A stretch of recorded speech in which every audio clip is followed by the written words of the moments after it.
Right now at 10, an arrest made in a bar fight killing. A man turning himself in 2 days later. The family of the man who was killed says he died protecting his girlfriend. You know, he put his life on the line for me.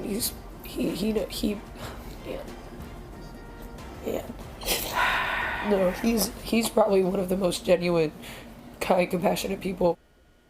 Thanks for joining us here at 10. I'm Tony Lopez. And I'm Marley Ginter. That fight happened Saturday. It was outside Luke's Lounge in Dixon, right on 1st Street, early Saturday morning. Your reporter covering Solano County, Ashley Sharp, is live in Dixon with a story you'll see only on CBS 13. And again, that video and that sound from that poor woman, Ashley, what a sad story.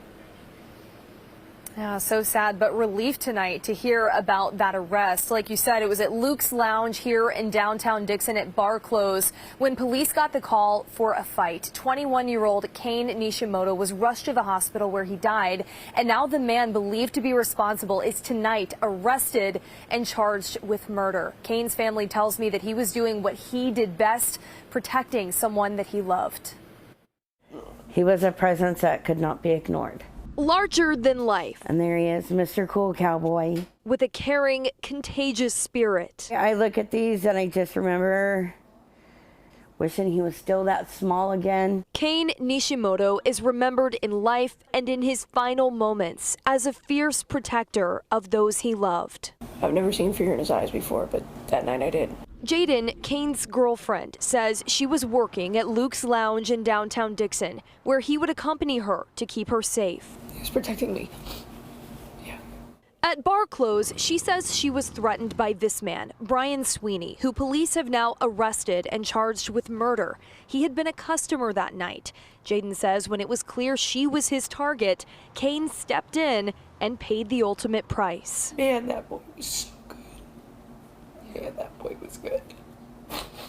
Police tell us there was a physical altercation, and Kane died from injuries to his torso. Family calls it senseless violence. I would have taken his spot 1,000,000 times over. I love that boy to death. Now it's supposed to be my husband.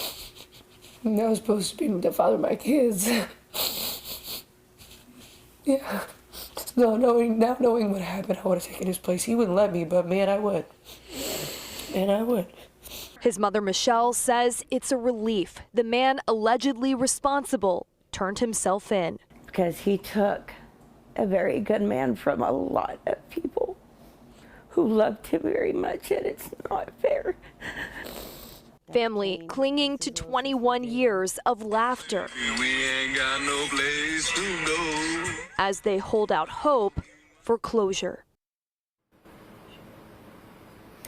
A local business in Vacaville, Judy's Wild Wrangler Saloon, is tomorrow going to be hosting a donation drive and through the rest of the week to raise money for Kane's celebration of life.